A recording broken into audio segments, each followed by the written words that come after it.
হরে কৃষ্ণ। বছরে 24টি একাদশী ব্রতের মধ্যে একটা শ্রেষ্ঠ ব্রত হচ্ছে কামদা একাদশী ব্রত। আজ সেই পবিত্র কামদা একাদশী ব্রতের দিন। আজকের এই শুভ দিনে অনেকেই ভক্তি এবং শ্রদ্ধার সহিত ব্রত করবে, ইষ্টদেবের পুজো করবে। তো যারা আজকের দিনে ব্রত করবেন কিংবা না করবেন, সকলেরই উচিত ভক্তি ভরে এই ব্রত কথা শ্রবণ করা। এতে অনেকাংশেই এই ব্রতের ফল লাভ করা যায়। তাই আজকের এই পর্বে আমরা সেই প্রসঙ্গে জানার চেষ্টা করব। আমাদের সকলেরই আজকের এই গুরুত্বপূর্ণ তথ্যগুলো জানা প্রয়োজন।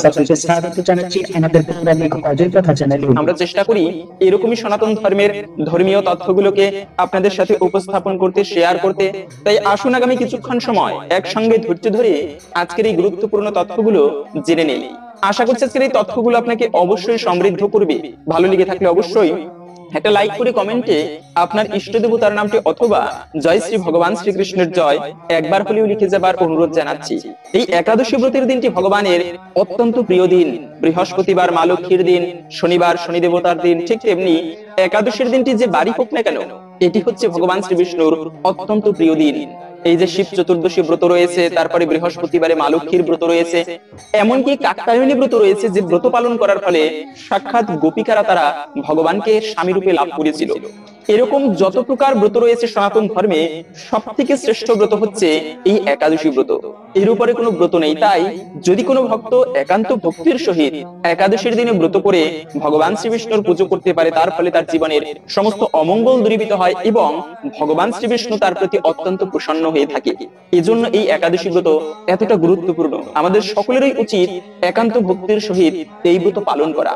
তার মধ্যে আবার এই কামদা একাদশী ব্রত কেন এতটা গুরুত্বপূর্ণ, এই ব্রত পালন করলে আমরা কি ফল লাভ করতে পারি, বলা হয়েছে যারা এই ব্রত পালন করবে তাদের পিশাচত্ব দূর হবে। যদি কেউ পিতৃপুরুষ দোষ পেয়ে থাকে, উদ্ধার হচ্ছে না সহজে, ভূত প্রেত এরকম যদি হয়ে থাকে, সেক্ষেত্রে তাদের উদ্দেশ্যে আমরা গয়ায় পিণ্ড দিয়ে থাকি।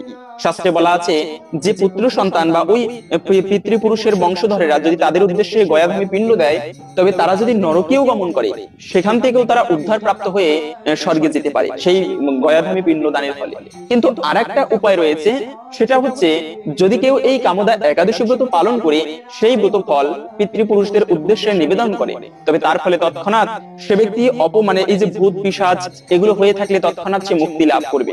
এরকম একটা কাহিনী পাওয়া যায় একবার, যে একজন অপ্সরা ছিল, নর্তমানে তিনি নৃত্য করত।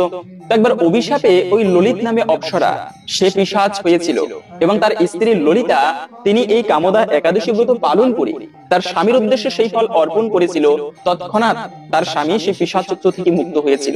সেজন্য এই ব্রত পালন করার ফলে পিতৃপুরুষের দোষ কেটে যায় এবং তারা সেই ভূত শরীর থেকে, মানে পিশাচ হলে ভূত হলে সেখান থেকে তারা মুক্ত হতে পারে। দ্বিতীয়ত হচ্ছে, নাম শুনেই বুঝতে পারছি কামদা মানে যে ব্রত পালন করলে সমস্ত কামনা বাসনা পূর্ণ হয়ে যায়, তা হচ্ছে কিন্তু কামদা একাদশী ব্রত। এই ব্রত পালন করার ফলে আমাদের বিভিন্ন রকম মনস্কামনা থাকে, যে আমরা ভগবানের কাছে প্রার্থনা করি ভগবান আমাকে একটা পুত্র দাও, বা ভগবানের সাথে আমরা অনেক সময় এরকম বলে থাকি যে ভগবান আমার মানসিক করি, যদি আমার একটা পুত্র হয় বা যদি আমার এই রোগটা ভালো হয়ে যায়, আমি 501 টাকা মন্দিরে দান করব। যদিও শাস্ত্রে বলা আছে যে কখনো মানসিক করা শুভ নয় বা ভালো নয়, নিষ্কাম ভাবে ভগবানের সেবা করা উচিত, কামনা বাসনা নিয়ে নয়। তারপরেও আমাদের বিভিন্ন জনের বিভিন্ন রকম কামনা বাসনা থাকে, সেই কামনা পর্যন্ত পূর্ণ হয়ে থাকে যদি কোনো ভক্ত একান্ত ভক্তির সহিত এই কামদা একাদশী ব্রত পালন করতে পারে, তার সমস্ত মনস্কামনা পূর্ণ হয় ভগবান শ্রীকৃষ্ণের কৃপায় বা ভগবানের কৃপায়। আপনারা এই উদ্দেশ্যে যদি কোনো মনস্কামনা থাকে, সেই উদ্দেশ্যেও ব্রত করতে পারেন। এবং ব্রত করার পরে আপনি পুষ্পাঞ্জলি দিয়ে ভগবানকে সেই মনস্কামনার কথা জানালে এতে একটুকু হলেও ভগবানের কৃপায় সেই মনস্কামনা পূর্ণ হবে। কিন্তু একটা বিভ্রান্ত রয়েছে এই ব্রতটা নিয়ে। অনেকে হচ্ছে আজকে 8ই এপ্রিল সেই মঙ্গলবারে ব্রত করবে, অনেকে আবার আগামীকালকে 9ই এপ্রিল এই ব্রত পালন করবে। কিন্তু কথা হচ্ছে কোন দিনে আমাদের প্রকৃতই এই ব্রত পালন করা উচিত। আমরা প্রথমত জেনে নিচ্ছি এই একাদশীর তিথি কতক্ষণ থেকে কতক্ষণ থাকবে। একাদশী শুরু হয়েছে মূলত গতকালকে 7ই এপ্রিল সোমবার রাত 11টা 11 মিনিট থেকে, থাকবে মূলত আজকে 8ই এপ্রিল মঙ্গলবার রাত 11টা 20 মিনিট পর্যন্ত। সেজন্য নিয়ম অনুসারে বা উদয়া তিথি মেনে আজকে 8ই এপ্রিল মঙ্গলবার এই ব্রত পালন করতে হবে নিয়ম অনুসারে। কিন্তু অনেক পঞ্জিকায় আবার পাওয়া যায় যে আগামীকালকে, অনেক পঞ্জিকা অনুসারে আগামীকালকে পক্ষবর্ধিনী মহাদ্বাদশী অনুসারে, সেক্ষেত্রে অনেকে আগামীকালকে বুধবারে এই ব্রত পালন করবে। তাহলে কথা হচ্ছে এত পঞ্জিকা, এত মতপথ, আমরা প্রকৃতই কোন দিনে ব্রত করব? সাধারণ মানুষ বিভ্রান্ত হয়। সেক্ষেত্রে হচ্ছে যে আপনার গুরুদেব, আপনি যে ধারায় দীক্ষিত হয়েছেন, গৌড়ীয় ধারায় বা নিম্বার্ক মতে, সেক্ষেত্রে আপনার গুরুদেব যেদিনে ব্রত করবে সেই দিনে ব্রত পালন করা উচিত। তবে অনেক পঞ্জিকা অনুসারে বা পঞ্জিকা মতে আগামীকালকে পক্ষবর্ধিনী মহাদ্বাদশী রয়েছে, সেই অনুসারে ব্রত করবে। আবার ডাইরেক্টরি পঞ্জিকা, নবযুগ পঞ্জিকা, গৌড়ীয় ধারায় আজকে 8ই এপ্রিল মঙ্গলবার এই ব্রত পালন করবে। আপনি যেদিনেই ব্রত করেন না কেন, এভাবে ভক্তি ভরে ব্রত করবেন। এবং ব্রতের পারণ একটা গুরুত্বপূর্ণ বিষয়। যদি একাদশী ব্রত করার পরে সঠিক সময়ের মধ্যে পালন করা না হয়, তবে কিন্তু ব্রতের সম্পূর্ণ ফল প্রাপ্ত করা যায় না। অনেক সময় প্রশ্ন করে অনেকে, যারা একাদশী ব্রত ঠিকভাবে পালন করে, নতুন অনেকে পালন করে, সেক্ষেত্রে জানে না পারণটা মূলত কি। আসলে পারণটা হচ্ছে যখন ব্রত ভঙ্গ করা হয় ওই বিষয়টাকেই পারণ বলে। তো প্রত্যেকটা একাদশী ব্রতের পারণের একটা নির্দিষ্ট সময় থাকে, এটা পঞ্জিকা অনুসারে। তেমনি এই কামদা একাদশী ব্রতেরও পারণের একটা নির্দিষ্ট সময় রয়েছে। অম্বরীশ মহারাজ পর্যন্ত, মুনি ঋষিরা পর্যন্ত ব্রত করার পরে সঠিক সময়ের মধ্যে পারণ করত। সুন্দর একটা কাহিনী পাওয়া যায়। অম্বরীশ মহারাজ একবার, সে ব্যক্তি একাদশী ব্রত পালন করেছে। আর এই অম্বরীশ মহারাজ এতটা ধার্মিক রাজা ছিল, সে নিজে একাদশী ব্রত পালন করত, প্রজাদেরকে বলে দিত, সবাইকে নিয়ে একাদশী ব্রত পালন করত।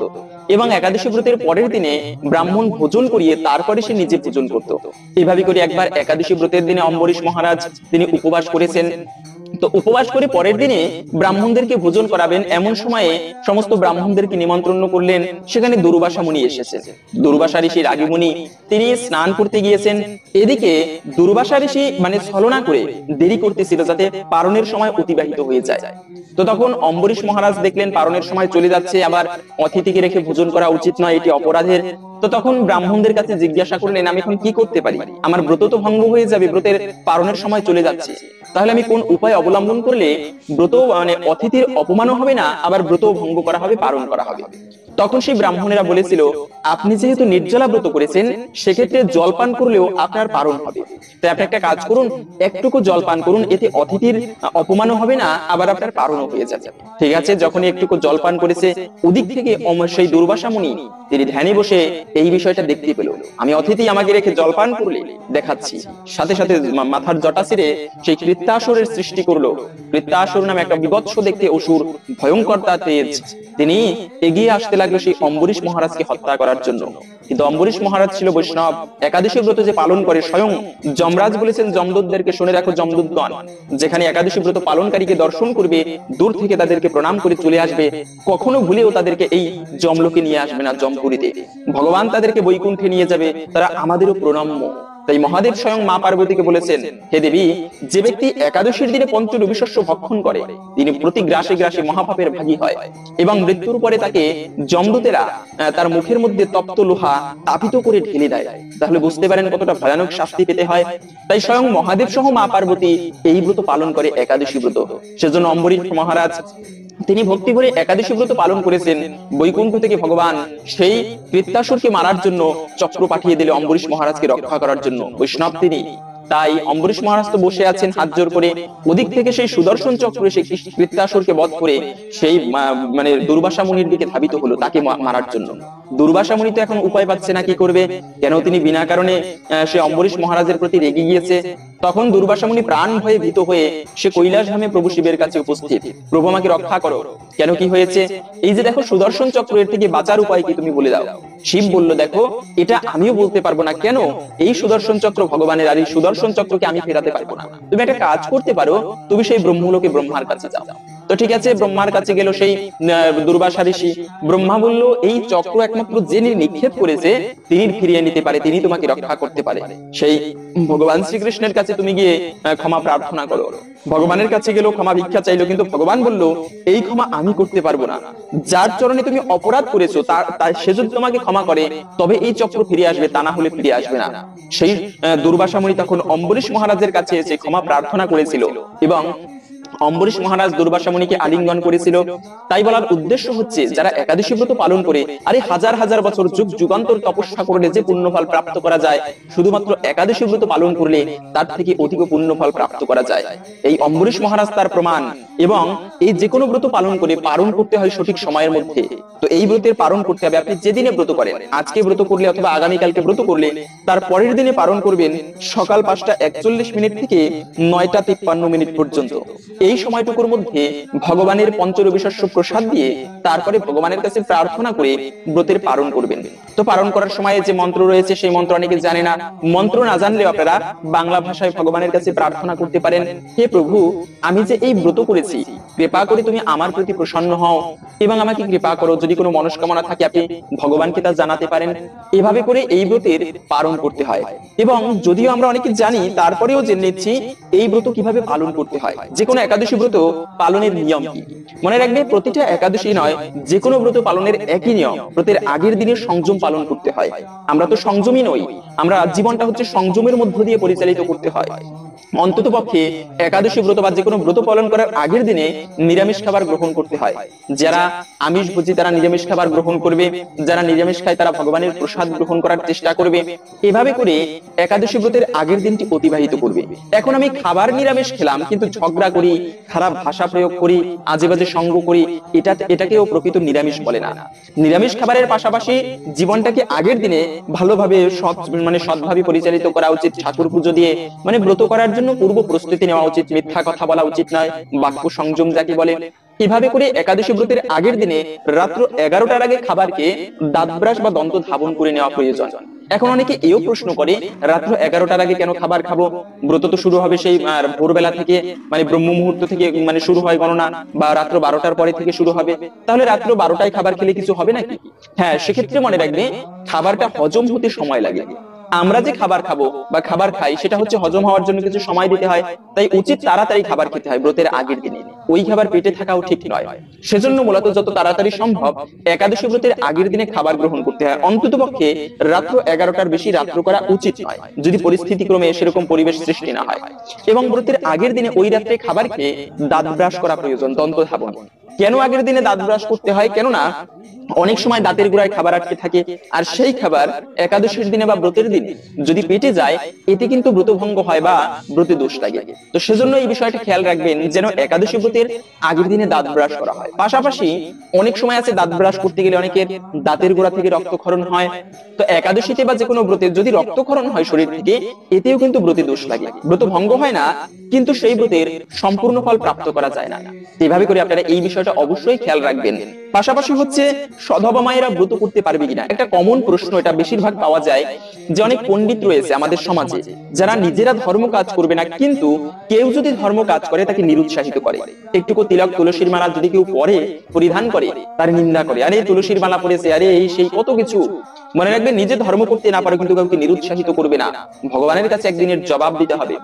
তাই সধবা মায়েরা যদি ব্রত করে স্বামী সন্তানের অকল্যাণ হয়, এটা কোনো শাস্ত্রে বলা হয়নি। এটা কারা বলে? যারা নিজেরা ব্রত পালন করবে না, কিন্তু যদি কেউ দেখে ব্রত করেছে একাদশী ব্রত, যা ইচ্ছা তাই মন গড়া শাস্ত্র বলে তাদেরকে বিভ্রান্ত করি, এতে সেই ব্যক্তি একাদশী ব্রত পালন করে না, এতে মহাপাপের ভাগী হতে হয় যদি আমার কারণে কেউ ধর্ম থেকে বিচ্যুত হয়। তাই এমনটা করবে না। যদি সধবা মায়েরা ব্রত করলে স্বামী সন্তানের অকল্যাণই হয়, তবে মা পার্বতী তো ব্রত করতো, তিনি কি সধবা ছিল না? আবার স্বয়ং মা পার্বতী শিবের সাথে ব্রত করে, পাশাপাশি দ্রৌপদী ব্রত করতো, তিনি কি সধবা নয়? সেই দ্রৌপদী ছিল না সধবা? তাহলে এই কথা কখনো বলবে না যে কেউ ব্রত করতে পারবে মায়েরা, কি সধবা কি বিধবা। বরঞ্চ যে ব্রত করবে না তার অমঙ্গল হয়ে থাকে। যে ব্যক্তি একাদশীর দিনে পঞ্চরবি শস্য ভক্ষণ করবে, আপনি ব্রত না করলেও ভুলক্রমেও কখনো পঞ্চরবি শস্য ভক্ষণ করবেন না, এতে পাপ না করেও সকল পাপের ভাগী হতে হয়। আপনারা এভাবে করে ব্রতের দিনটি খুব ভোরে ভোরে ঘুম থেকে উঠবেন, শয্যা ত্যাগ করবেন। কেননা ভোরে ঘুম থেকে ওঠা উচিত আমাদের প্রত্যেকের, অন্তত পক্ষে যে কোনো শুভ দিনে। এখন আমি ব্রত করেছি, বেলা করে ঘুমাচ্ছি, ঠাকুর পুজো করি না। উপবাস কাকে বলে? উপ মানে নিকটে, বাস মানে বাস করা। আমি সারাদিনটি ভক্ত সঙ্গে কাটাবো, ভগবানের সান্নিধ্যে কাটাবো, নিকটে বাস করব, ভগবানের ঠাকুর পুজো করব, ইষ্ট মন্ত্র জপ করব, এটা হচ্ছে প্রকৃত উপবাস। এখন আমি একাদশী ব্রতে উপবাস করেছি, বেলা 10টা পর্যন্ত ঘুমাই, ঠাকুর পুজো করি না, ইচ্ছা স্বাধীন ভাবে চলাফেরা করি, এটাকে প্রকৃত ব্রত বলে না, এটাকে প্রকৃত সংযমী বলে না। সংযম মানে হচ্ছে সকল বিষয়গুলো থেকে নিজেকে নিবৃত্ত রেখে ঠাকুরের সাধনা করা, এটা হচ্ছে প্রকৃত সংযমী। এজন্য মুনি ঋষি কাকে বলে? যারা সকল বিষয় থেকে নিজেকে কচ্ছপের পায়ের মতো গুটিয়ে নিয়ে একমাত্র ইষ্টদেবের সাধনায় লীন হতে পারে, তারা হচ্ছে প্রকৃত মুনি বা ঋষি। ঋষির মতো জীবন যাপন করা এটি সাধারণ জীবন নয়। অন্ততপক্ষে এই একাদশী ব্রতের দিনে এই কার্যগুলো করা উচিত। অনেকে প্রশ্ন করে যে লবণ খাওয়া যাবে কিনা, একাদশীর দিনে কোন কোন খাবার খাওয়া যাবে, এখন আমরা সেই প্রসঙ্গে জেনে নিচ্ছি। মনে রাখবে, একাদশীর দিনে সর্বোত্তম হচ্ছে জল ফোঁটাও পান করবে না। যিনি পারবে তার পক্ষে, সামর্থ্যবান ব্যক্তির পক্ষে এক ফোঁটা জল পান করা উচিত নয়। এতে ব্রতের সম্পূর্ণ ফল প্রাপ্ত করা যায়। কিন্তু অনেকে আছে অসুস্থ হয়ে পড়ে ব্রত করার পরে, মানে ব্রত করার সময়, যেমন আমি নিজেও নির্জলা ব্রত করতে পারি না, খুবই কষ্ট হয়। সেক্ষেত্রে আপনারা বিধান রয়েছে, আপনি ফলমূলাদি গ্রহণ করেও এই ব্রত পালন করতে পারেন। কি কি ফল খাওয়া যাবে? যে কোনো প্রকার ফল খেতে পারবেন, দুগ্ধ খেতে পারবেন। তারপরে যদি ফল খেয়েও হচ্ছে না, অনেক সময় কাজে যেতে হয়, অনেকের পরিশ্রম করতে হয়, লেখাপড়া করতে হয়, সেক্ষেত্রে আপনারা সবজি রান্না করে খেতে পারেন। কি কি সবজি খাওয়া যাবে? কাঠবাদাম, কাজু বাদাম, মিষ্টি কুমড়া, মিষ্টি আলু, পেঁপে, কাঁচকলা, ফুলকপি, এগুলো আপনারা সবজি হিসেবে, পাঁচ সবজি হিসেবে সূর্যমুখী তেল না হলে ঘি দিয়ে রান্না করবেন। এগুলো দিয়ে রান্না করে ভগবানকে ভোগ নিবেদন করে তারপরে প্রসাদ রূপে গ্রহণ করতে পারেন। এখন অনেক সময় আছে আমরা আবার পঞ্চরবি শস্য, যেমন সেখানে সরিষার তেল দিয়ে রান্না করি না, এটি করবেন না। মনে রাখবে, মহাপাপের ভাগী হতে হয় যে ব্যক্তি একাদশীর দিনে পঞ্চরবি শস্য গ্রহণ করে। ধান থেকে যত খাবার হয়, পিঠা পুলি, পায়েস, খিচুড়ি, ভাত, এগুলো খেতে নেই। গম থেকে যত খাবার হয়, বিস্কিট, কেক, পাউরুটি, আটা রুটি, এগুলো গ্রহণ করতে নেই। যে ভুট্টা জাতীয় খাবার, খই জাতীয় খাবার, যে কোনো প্রকারের ডাল, তারপরে সরিষা, তারপরে হচ্ছে তিল, এগুলো কখনো ভুলক্রমেও খেতে নেই। এমনকি সবজি রান্না করার সময় অনেকে সেই পাঁচফোড়ন দিয়ে থাকে, এগুলো সবজির মধ্যে দেওয়া উচিত নয়, এতেও কিন্তু ব্রত ভঙ্গ হয়। কেন এই একাদশীর দিনে পঞ্চরবি শস্য খাওয়া যাবে না? সুন্দর একটি কাহিনী শাস্ত্রে এই প্রসঙ্গে পাওয়া যায়। সৃষ্টির প্রারম্ভে বা সৃষ্টির শুরুতে এই একাদশী ব্রত ছিল না। যে যার মতো উচ্ছৃঙ্খল ভাবে জীবন যাপন করত মানুষ পাপকর্মে লিপ্ত হয়ে পড়েছিল, এবং এই পাপের ফলস্বরূপ যমরাজ তাদেরকে নরকে ভয়ানক শাস্তি প্রদান করত। এই পাপের ফলস্বরূপ একবার ভগবান শ্রীকৃষ্ণ তিনি সেই বৈকুণ্ঠে যমরাজের সাথে সাক্ষাৎ করতে ভগবান শ্রীবিষ্ণু গেল। তিনি যমরাজের মানে রাজসভায় গিয়ে, জমপুরীতে গিয়ে যমরাজের সাথে বিভিন্ন বিষয়ে কথাবার্তা বলতেছিল। এমন সময় প্রভু খেয়াল করলো যে দক্ষিণ দিকের নরক থেকে ভয়ানক কিছু পাপাত্মাদের চিৎকার কানে ভেসে আসতেছিল। যমরাজকে প্রশ্ন করলো ভগবান যে, যমরাজ, এই যে কিছু পাপাত্মাদের চিৎকার, এটা কোথা থেকে আসতেছে, এই আর্তনাদ? যমরাজ বলল, প্রভু কি বলবো, দুঃখের কথা, পৃথিবীবাসীরা বেশি পাপ কর্ম করে, আর তাদের সেই পাপের ফলস্বরূপ আজকে তারা এই মহা দুঃখ ভোগ করছে। ভগবান শ্রীবিষ্ণু হচ্ছে পরম করুণাময়, জগতের পিতা। তার হৃদয় কেঁদে উঠলো। যে সন্তান ভালো একটা চাকরি পেয়েছে, বাবা মায়ের চিন্তা সেই সন্তানকে নিয়ে নয়, বরং যে সন্তান কিছু করতে পারেনি সেই সন্তানকে নিয়ে বেশি চিন্তা হয় বাবা মায়ের। তাই জগতে প্রত্যেকটা ব্যক্তি, আমরা মনে করি আমরা সনাতন ধর্মের, আমরা ভগবানের খুবই কাছের, অন্যান্য ধর্মাবলম্বীরা ভগবানের কাছে নয়, না, এটা ভুল ধারণা। প্রত্যেকটা জীব ভগবানের সন্তান, সে যেই হোক না কেন, যে ধর্ম হোক না কেন, তার সবাই ভগবানের সন্তান। সবার প্রার্থনার প্রসেসিংটা ভিন্ন, প্রার্থনার হয়তো বা ভাষাগুলো আলাদা, কিন্তু সবাইকেই ভগবান কৃপা করবে কোনো না কোনো মাধ্যমে। তো যাই হোক, এদিকে ভগবান সেই পাপাত্মাদের দর্শন করার জন্য দক্ষিণ দিকের নরকে গেল যমরাজের সাথে। গিয়ে যখন দেখলো সেই পাপাত্মারা ভয়ানক কষ্ট পাচ্ছে, আর সেই কষ্টের ফলস্বরূপ তারা হৃদয় বিদরণ আর্তনাদ এটা করতে লাগলো, ভগবান শ্রীবিষ্ণুর হৃদয় কেঁদে উঠলো। সাথে সাথে তার হৃদয় থেকে একটা দিব্য নারী মূর্তি, পরমা সুন্দরী নারী মূর্তি, পুণ্যময়ী তেজ তার আবির্ভূত হলেন, এবং তৎক্ষণাৎ সেই নারী মূর্তির পুণ্যের তেজে সেখানে সমস্ত পাপীদের পাপরাশি ভস্মীভূত হয়ে গেল। তারা স্বর্গে গমন করলো তৎক্ষণাৎ। ভগবান শ্রীবিষ্ণু ঘোষণা করে দিল, এ হচ্ছে একাদশী দেবী। আর যেদিনে এই একাদশী দেবী আবির্ভূত হবেন, মানে একাদশী ব্রতের দিনে যদি কোনো ভক্ত একান্ত ভক্তির সহিত আমার ব্রত করতে পারে, আমার পুজো করতে পারে, তার জীবনের জন্ম জন্মান্তরের পাপরাশি ভস্মীভূত হয়ে যাবে, সে ব্যক্তি আমার অত্যন্ত প্রিয় হবে। তো এরপর থেকে মূলত জগতে সবাই একাদশী ব্রত পালন করা শুরু করেছে। আর সবাই যে যেই পাপ কর্ম করুক, সমস্ত পাপ থেকে মুক্ত হয়ে বৈকুণ্ঠ ধামে গমন করছে। ওদিকে যমলোকেও কেউ যাচ্ছে না। আবার ভগবান একটা ভয়ানক পাপ পুরুষ সৃষ্টি করেছেন।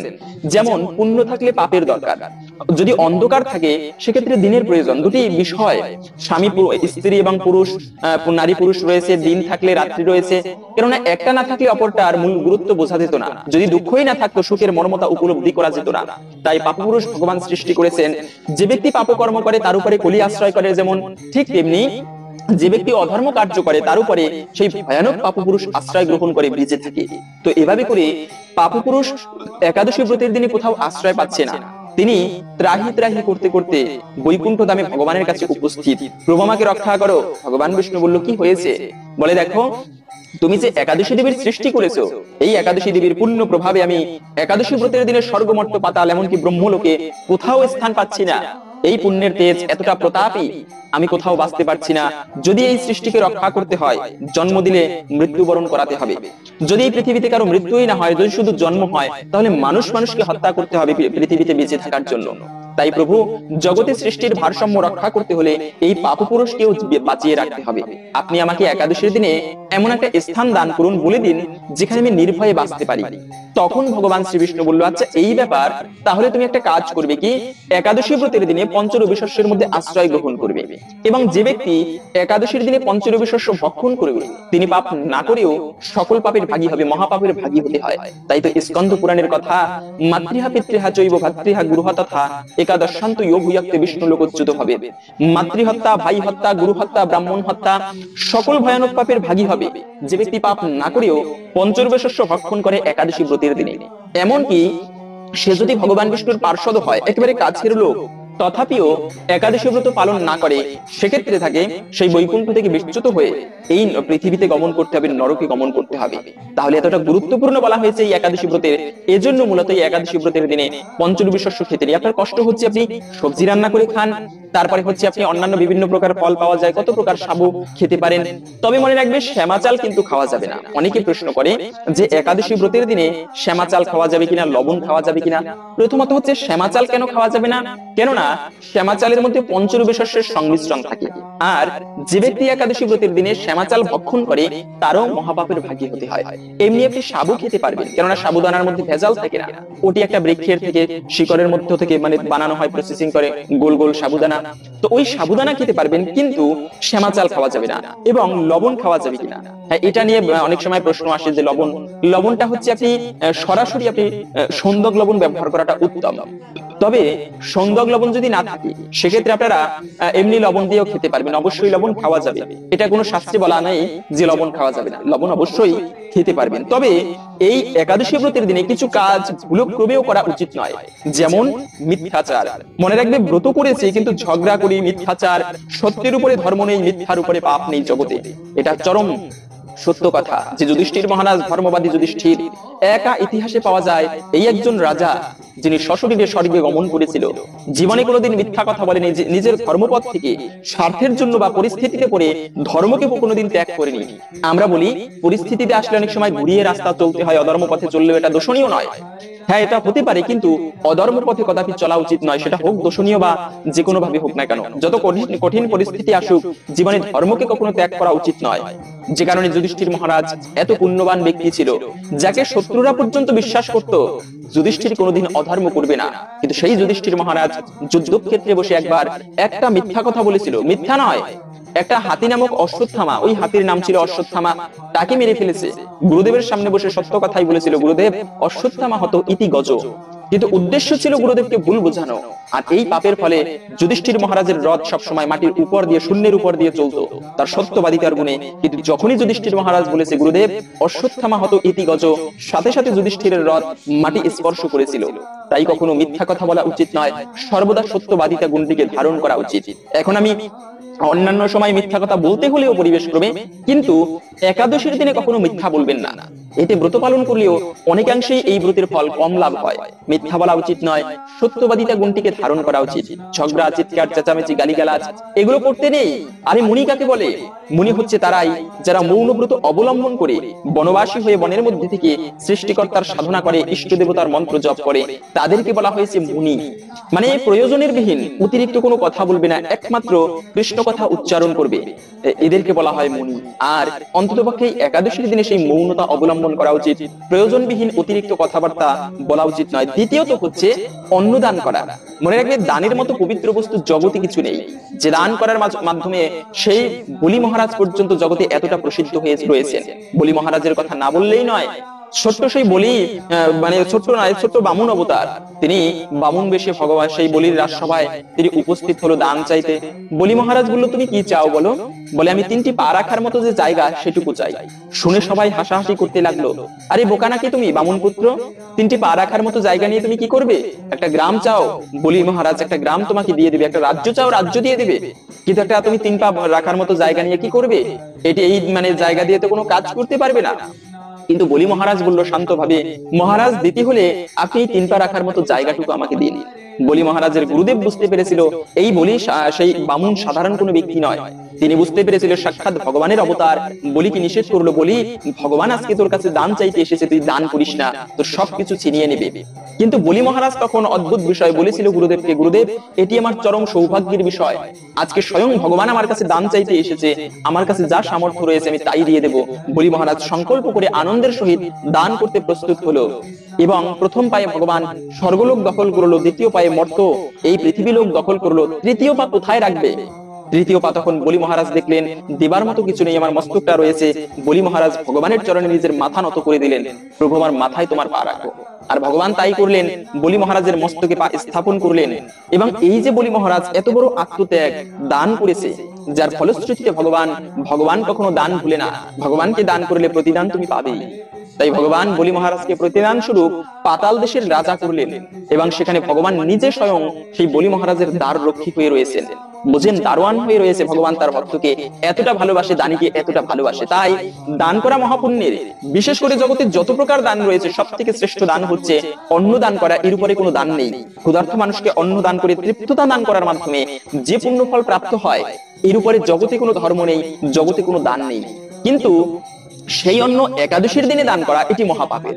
কেমন কথা না, কেননা একাদশীর দিনে পঞ্চরবি শস্যের মধ্যে ভয়ঙ্কর পাপপুরুষ আশ্রয় গ্রহণ করে, আর সেই একাদশীর দিনে নিজে যেমন পঞ্চরবি শস্য গ্রহণ করলে মহাপাপের ভাগী হতে হয়, তেমনি অপরকে পঞ্চরবি শস্য দান করলে যদি সেই মানে অন্ন আদি খাবার ভক্ষণ করে সে ব্যক্তি ওই একাদশীর দিনে, এটিও মহাপাপের ভাগী হতে হয়। তাই এই বিষয়টা সাবধান থাকবেন। এমনকি অনেকে প্রশ্ন করেন যে একাদশীর দিনে শ্রাদ্ধ করেছে কি করতে পারি? মনে রাখবে, একাদশীর দিনে শ্রাদ্ধ করলে ওই দিনে শ্রাদ্ধ করবে না, তদ্দিনে তো পরিত্যাজ্য দ্বাদশাম শ্রাদ্ধ আচরে। দ্বাদশীর দিনে শ্রাদ্ধ করবে, একাদশীতে কদাপি শ্রাদ্ধ করবে না। যে ব্যক্তি একাদশীর দিনে শ্রাদ্ধ করে, অন্ন দান করে, তাতে কি পাপ হয়? সেক্ষেত্রে হরিভক্তি বিলাসে পাওয়া যায়, ইয়ে কুর্বন্তি মহিপাল শ্রাদ্ধম একাদশী দিনে ত্রয়স্তে নরকম ইয়ান্তি দাতা ভোক্তা পরে কত।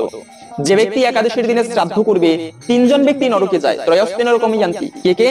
দাতা মানে যারা দান করে, যারা ওই অনুষ্ঠানের আয়োজন করে তারা নরকে যাবে। ভোক্তা, ভোক্তা মানে হচ্ছে যারা ভোজন করবে ওই অনুষ্ঠানে। তৃতীয়ত হচ্ছে শ্রাদ্ধদৃষ্ট ব্যক্তি, যার উদ্দেশ্যে শ্রাদ্ধ করা হয়। এই 3 জনই নরকে গমন করে। সুতরাং একাদশীর দিনে ভুলক্রমেও শ্রাদ্ধ করতে গিয়ে এটি মহাপাপের বলা হয়েছে। পাশাপাশি হচ্ছে এই দিনে সাবান শ্যাম্পু করা। অনেক সময় আমরা একাদশীতে রূপচর্চা করে থাকি, না, একাদশীতে রূপচর্চা করা উচিত নয়।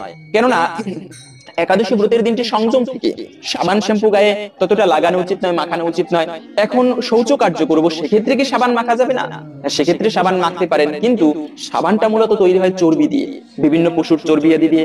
তাই ওটা না মাখা ভালো। আপনি এমনি অন্যান্য বিষয় দিয়ে হাত পা ভালো করে শৌচ কার্য সম্পাদন করতে পারেন, কিন্তু সাবান শ্যাম্পু যতটা কম মেখে পারা যায়, তারপরে সরিষার তেলেও যদি গায়ে মাখা হয়, এতেও কিন্তু ব্রত ভঙ্গ হয়। তো এই সমস্ত বিষয় খেয়াল রাখতে হবে।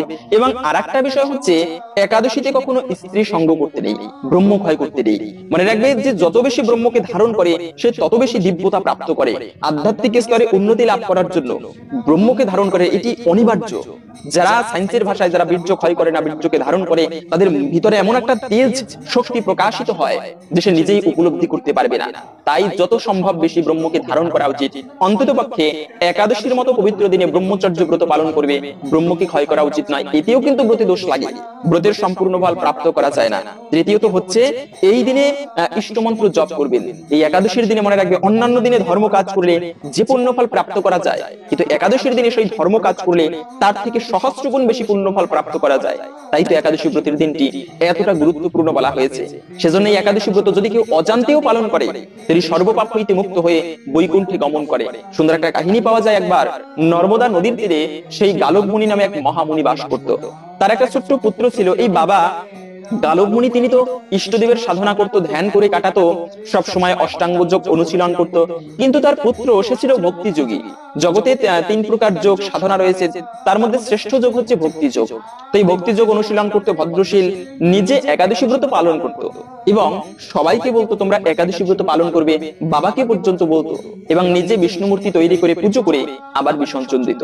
তো এভাবে করে একদিন কি হলো যে বাবা ডেকে সেই ভদ্রশীলকে ডেকে গালব মুনি বলতে লাগলো যে পুত্র, এই একাদশী ব্রত পালন করা, বিষ্ণু পুজো করা, এগুলো তো আমি তোমাকে শিখাইনি, কোথা থেকে শিখলে এগুলো পুত্র তুমি? তখন সেই ভদ্রশীল বলতে লাগলো, পিতা আমি হচ্ছে জাতিস্বর। জাতিস্বর মানে হচ্ছে যারা পূর্ব জীবনের কথা স্মরণ করতে পারে। পিতা আমার পূর্ব জীবনের কথা স্মরণে আছে, আমি ভুলিনি। আমি পূর্ব জীবনে ধর্মধ্বজ নামে এক রাজা ছিলাম, ধার্মিক রাজা। আমার চক্রবর্তী সম্রাট, আমার অনেক সামর্থ্য ছিল, শক্তি ছিল। একবার আমি মানে কুসঙ্গ প্রভাবে, মন্ত্রীদের কুমন্ত্রণায় আমি অন্যায়ভাবে বিভিন্ন রাজ্য দখল করতে লাগলাম, অন্যায়ভাবে আমার রাজকোষ বৃদ্ধি করতে লাগলাম। এভাবে করে পাপময় ভাবে জীবন যাপন করতে লাগলাম। রাজ্যে অনাচার দেখা দিল, উচ্ছৃঙ্খল দেখা দিল, চুরি ডাকাতি বেড়ে গেল। এভাবে করে আমার পাপময় জীবন চলতে লাগলো। একদিন আমি মৃগয়া করতে গিয়ে বনের মধ্যে সৈন্যদেরকে হারিয়ে ফেললাম। একাকী নির্জন বনে, গহীন বনে সৈন্যদেরকে খোঁজাখুঁজি করতে লাগলাম, কিন্তু পেলাম না। সারাদিনে কিছু খাইনি, জলফোঁটা পর্যন্ত পান করিনি।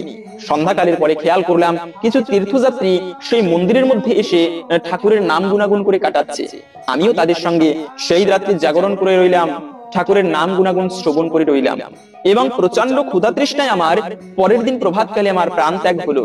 যমদূতেরা আমাকে ভয়ানক কাটার রাস্তার মধ্য দিয়ে আমাকে নরকে নিয়ে গেল, যমরাজের রাজসভায় নিয়ে গেল। সেখানে যমরাজ চিত্রগুপ্তকে প্রশ্ন করলো, চিত্রগুপ্ত দেখো তো এই ব্যক্তির জীবনে কি পাপ আছে, একে কি শাস্তি দিতে পারি? চিত্রগুপ্ত বলল, মহারাজ এ সমগ্র জীবন পাপ করেছে, তবে একটা অদ্ভুত বিষয়, এই ব্যক্তির আজকে মৃত্যু হয়েছে, গতকালকে এই ব্যক্তি অজান্তে একাদশী ব্রত পালন করেছে, ওই দিনে কিছু আহার করেনি। যমরাজ এই কথা শোনা মাত্র সেই ধর্মধ্বজ রাজাকে সাষ্টাঙ্গে প্রণাম করলো এবং যমদূতদেরকে ডেকে বলল, শুনে রাখো যমদূতগণ, আজকে থেকে ভালো করে মনে রাখবে, যেখানে তোমরা একাদশী ব্রত পালনকারীকে দর্শন করবে, তাদেরকে দূর থেকে প্রণাম করে চলে আসবে, কখনো তাদেরকে এই জমপুরীতে আনবে না। কেন? তারা আমাদেরও প্রণাম্য। তাদেরকে পুরস্কৃত করবে স্বয়ং ভগবান শ্রী বিষ্ণু, আমাদের অধিকার নেই তাদের শাস্তি দেবার। তখন সেই ধর্মধ্বজ রাজাকে যথাযোগ্য উপহার দিয়ে বৈকুণ্ঠে ভগবানের কাছে পাঠিয়ে দিল। এবং সেখানে ধর্মধ্বজ রাজা সেই ভদ্রশীল গালব মুনিকে বলতে লাগলো যে বাবা, আমি এভাবে বৈকুণ্ঠে অযত কোটিকাল ভগবানের সাথে দিব্য আনন্দ উপভোগ করে এই পৃথিবীতে তোমার মতো মহামুনির পুত্র হয়ে জন্মগ্রহণ করেছি এই একাদশী ব্রতের প্রচারের জন্য, এবং আমি এই জন্মেই একাদশী ব্রত পালন করে ভগবানের কাছে আবার ফিরে যেতে চাই। এ হচ্ছে মূলত অজান্তেও যদি কেউ একাদশী ব্রত পালন করে তার ফল।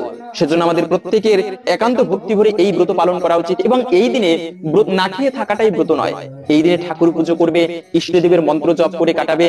যে যত বেশি এই দিনে ঠাকুর পুজো করবে, ঠাকুরের নাম করবে, ঠাকুরের গুণাগুণ শ্রবণ করবে, এই ব্রত মাহাত্ম্যটা পাঠ শ্রবণ করবে, সে তত বেশি ঠাকুরের কৃপা লাভ করতে পারবে। তাই ইষ্ট মন্ত্র আপনারা ভগবানের নাম জপ করতে পারেন এই দিনে। পাশাপাশি হচ্ছে অনেকে একাদশী ব্রত করে। আমার বাবাও একবার বলেছে যে আমরা আগের দিনে একাদশী ব্রত পালন করে আটা রুটি খেতাম। মনে রাখবে, আটা এটি হচ্ছে গম থেকে আসে, আর গম তো হচ্ছে পঞ্চরূপী শস্যের মধ্যে একটি। তাই আটা রুটি খেলেও কিন্তু ব্রত ভঙ্গ হয়। সেক্ষেত্রে কখনো ভুলেও আটা রুটি খাবে না। এখন অনেকে প্রশ্ন করে, আরে আগের দিনে কি মানুষেরা ভুল করেছে? মনে রাখবে, আগের দিন অনেক ভালো কাজ করেছে অনেক মানুষেরা, আবার ভুল কাজও করেছে। তবে আগের দিনে যে কাজগুলো করেছে সেটা যদি অশাস্ত্রীয় হয় সেটা পালন করব না।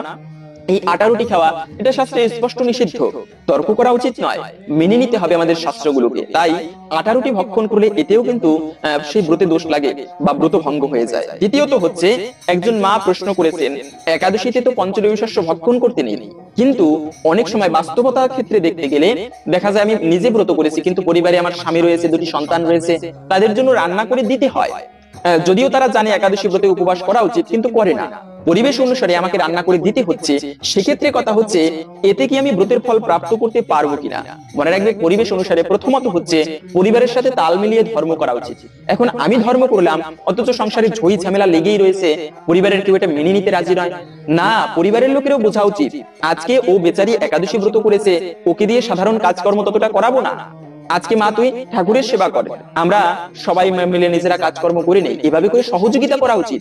এতে যারা সহযোগিতা করবে তারাও ব্রতের ফল পাবে, তাদেরও মঙ্গল হবে।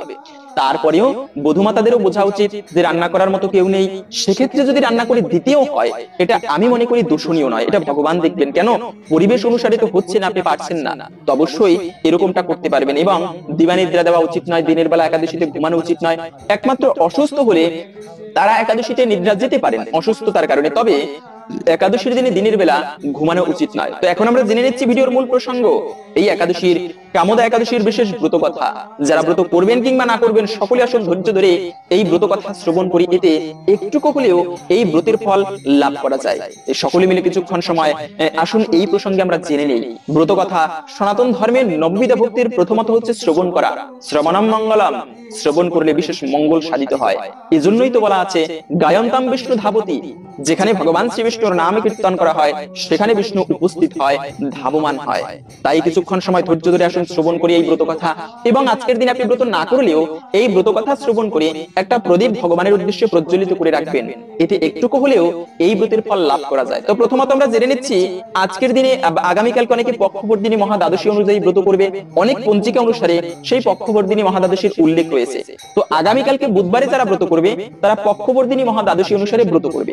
তবে আজকেও নিয়ম রয়েছে, অনেক গৌরীয় ভক্তরা, তারপরে অনেক বৈষ্ণবেরা আজকে ব্রত করবে অনেক ধারায়, গৌরীয় ধারায়, আবার অনেকে নিম্বার্ক ধারায়, অন্যান্য ধারায় আগামীকালকে ব্রত করবে। সেক্ষেত্রে আপনার গুরুদেব যেদিনে ব্রত করবে সেই দিনে ব্রত করবেন। তো আমরা প্রথমে জেনে নিচ্ছি পক্ষবর্ধিনী মহাদ্বাদশীতে ব্রত করলে এতে কি পুণ্য ফল প্রাপ্ত হয়। পক্ষবর্ধিনী মহাদ্বাদশী অমাবস্যা কিংবা পূর্ণিমা সম্পূর্ণ হয়ে প্রতিপদে কিছুমাত্র থাকলে তার পূর্বের দ্বাদশী তিথির নাম পক্ষবর্ধিনী। এই অবস্থায় একাদশীর দিন উপবাস না করে দ্বাদশীতেই উপবাস করতে হয়। অনন্ত কলুষ বিনাশকারী এই দ্বাদশী পরিত্যাগকারীকে বহু বছর নরকে বাস করতে হয়। যে মাসে পক্ষবর্ধিনী হয় শ্রীহরির সেই মাসের নাম অনুসারে তাকে ভক্তি সহকারে পূজা করতে হয়। হে জগন্নাথ, আপনি সংসার সমুদ্রের নৌকা স্বরূপ পাপরূপ ট্রেনের জন্য মহা অনল, নরক অগ্নির প্রশমনকারী, জন্ম মৃত্যু জরা ব্যাধির মোচনকারী। তাই ভবসাগরে পতিত আমাকে আপনি কৃপা করে উদ্ধার করুন। হে পদ্মনাভ, আমার নিবেদিত এই অর্ঘ্য গ্রহণ করুন, আপনাকে আমি প্রণাম জানাই। এইভাবে ভগবান শ্রী হরিকে নিবেদন করে নৈবেদ্য, অর্ঘ্য নিবেদন করে নৈবেদ্য ও সুস্বাদু ফলমূল অর্পণ করতে হয়। নিজ সামর্থ্য মতো যত্ন সহকারে শ্রীহরির গুণকীর্তন ও রাত্রি জাগরণে এই ব্রত পালন করতে হয়। এই ব্রত পালনে 10,000 অশ্বমেধ যজ্ঞের ফল লাভ হয়ে থাকে। এটা হচ্ছে মূলত যারা পক্ষবর্ধিনী মহাদ্বাদশীতে, যে কোনো একাদশীতে এই পক্ষবর্ধিনী মহাদ্বাদশী অনেক সময় পড়তে পারে পঞ্জিকা অনুসারে।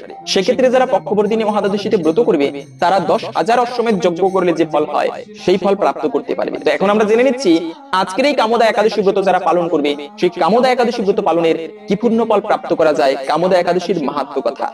চৈত্র মাসের শুক্লপক্ষের কামোদা একাদশী ব্রত মাহাত্ম্য বরাহ পুরাণে বর্ণিত হয়েছে।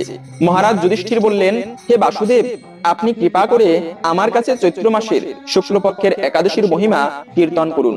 শ্রীকৃষ্ণ বললেন, হে মহারাজ, এই একাদশী ব্রত সম্পর্কে এক বিচিত্র কাহিনী বর্ণনা করছি, আপনি এক মনে তা শ্রবণ করুন। পূর্বে মহর্ষি বশিষ্ঠ মহারাজ দিলীপের কৌতূহল নিবারণের জন্য এই ব্রত কথা কীর্তন করেছিল। ঋষি বশিষ্ঠ বললেন, হে মহারাজ, চৈত্র মাসের শুক্লপক্ষের একাদশীর নাম কামোদা। এই তিথি পাপনাশক এবং পুণ্যদায়িনী। পূর্বকালে মনোরম নাগপুরে স্বর্ণ নির্মিত গৃহে বিষধর নাগেরা বাস করতেন। তাদের রাজা ছিলেন পুণ্ডরীক। গন্ধর্ব, কিন্নর ও অপ্সরাদের দ্বারা তিনি সেবিত হতেন। সেই পুরী মধ্যে অপ্সরা শ্রেষ্ঠ ললিতা ও ললিত নামে গন্ধর্ব স্বামী স্ত্রী রূপে ঐশ্বর্যপূর্ণ এক গৃহে পরম সুখে দিন যাপন করত। একদিন পুণ্ডরীকের রাজসভায় ললিত একা গান করছিল। এমন সময় ললিতার কথা তার মনে পড়ল। ফলে সঙ্গীতের স্বর, লয়, তাল মানের বিপর্যয় ঘটল। কর্কটক নামে এক নাগ ললিতের মনোভাব বুঝতে পারল। গানের ছন্দভঙ্গের ব্যাপারটি সে পুণ্ডরীক রাজার কাছে জানালো। তা শুনে সর্পরাজ ক্রোধভরে কামাতুর ললিতকে অভিশাপ দিলেন, রে দুর্মতি, তুমি রাক্ষস হও, এই বলে অভিশাপ দান করলো। সঙ্গে সঙ্গে সেই ললিত ভয়ঙ্কর রাক্ষস মূর্তি ধারণ করলো। তার হাত 10 যোজন বিস্তৃত, মুখ পর্বত গুহা তুল্য, চোখ দুটি প্রজ্বলিত আগুনের মতো, ঊর্ধ্বে 8 যোজন বিস্তৃত এক প্রকাণ্ড শরীর সে লাভ করলো। ললিতের এরকম ভয়ানক রাক্ষস শরীর দেখে ললিতা মহাদুঃখে দিন চিন্তায় ব্যাকুল হলেন। স্বেচ্ছাচারী রাক্ষস ললিত দুর্গম পথে ভ্রমণ করতে লাগলো। ললিতা কিন্তু তার সঙ্গ পরিত্যাগ করলো না। ললিত নির্দয় ভাবে মানুষ ভক্ষণ করত। এই পাপের ফলে তার মনে বিন্দুমাত্র শান্তি ছিল না। পতির সেই দুরবস্থা দেখে ব্যথিত হয়ে রোদন করতে করতে ললিতা গভীর বনে প্রবেশ করলো। একদিন ললিতা বিন্দু পর্বতে উপস্থিত হলো। সেখানে ঋষ্যশৃঙ্গ মুনির আশ্রম দর্শন করে মুনির কাছে হাজির হলো। তার চরণে প্রণাম করে সেখানে দাঁড়িয়ে রইল।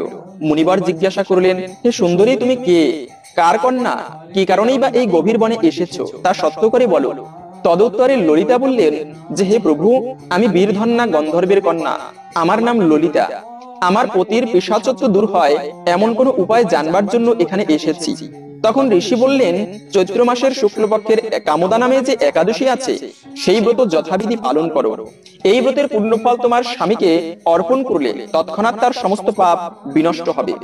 বশিষ্ঠ ঋষি বললেন, হে মহারাজ দিলীপ, মুনির কথা শুনে ললিতা আনন্দ সহকারে একাদশী পালন করলো এবং তারপর ব্রাহ্মণ ও বাসুদেবের সামনে পতির উদ্ধারের জন্য আমি যে একাদশীর ব্রত পালন করেছি, তার সমস্ত ফল আমার পতির উদ্দেশ্যে অর্পণ করলাম। এই পুণ্যের প্রভাবে আমার পতির পিশাচত্ব দূর হোক, এই কথা উচ্চারণ করে মাত্রই ললিত শাপমুক্ত হয়ে দিব্যদেহ ধারণ করলো। পুনরায় গন্ধর্ব দেহ লাভ করে ললিতার সঙ্গে সে মিলিত হলো। তারা বিমানে করে স্বর্গলোকে গমন করলো। হে মহারাজ দিলীপ, এই ব্রত যত্ন সহকারে সকলেরই পালন করা কর্তব্য। এই ব্রত ব্রহ্মহত্যা, পাপ বিনাশক এবং পিশাচত্ব মোচনকারী। এই ব্রত কথা শ্রদ্ধাপূর্বক পাঠ ও শ্রবণে বাজপেয় যজ্ঞের ফল লাভ হয়। এই ছিল মূলত সেই কামদা একাদশীর ব্রত কথা। আশা করি এই ব্রত বুঝতে পেরেছেন, এই ব্রত পালন করলে আমরা কি ফল লাভ করতে পারি। সেজন্য প্রত্যেকটা একাদশী আপনি নিজে পালন করবেন এবং সকলের মাঝে ছড়িয়ে দিবেন, যেন আমরা সবাই এই একাদশী ব্রত প্রসঙ্গে জেনে উৎসাহী হয়ে পালন করব। কেননা আমি নিজে ব্রত পালন করলে ভগবান যতটা প্রসন্ন হয়, তার থেকে আরো বেশি প্রসন্ন হয় যদি আমি কাউকে উৎসাহ করিয়ে সেও যদি ব্রত করে আমার মাধ্যমে, এতে ভগবান আমার প্রতি আরো বেশি প্রসন্ন হয়। হরে কৃষ্ণ। আশা করছি আজকের এই গুরুত্বপূর্ণ তথ্যগুলো জেনে আপনি একটুকু হলেও সমৃদ্ধ হয়েছেন। ভালো লেগে থাকলে অবশ্যই একটা লাইক করে কমেন্টে আপনার ইষ্ট দেবতার নামটি অথবা জয় শ্রীকৃষ্ণ ভগবানের জয় একবার হলেও লিখে যাবার অনুরোধ জানাচ্ছি। ভগবান শ্রীকৃষ্ণের কৃপায় সকলের জীবনে মঙ্গল হোক, এই কামনা করে আজকের ভিডিওটি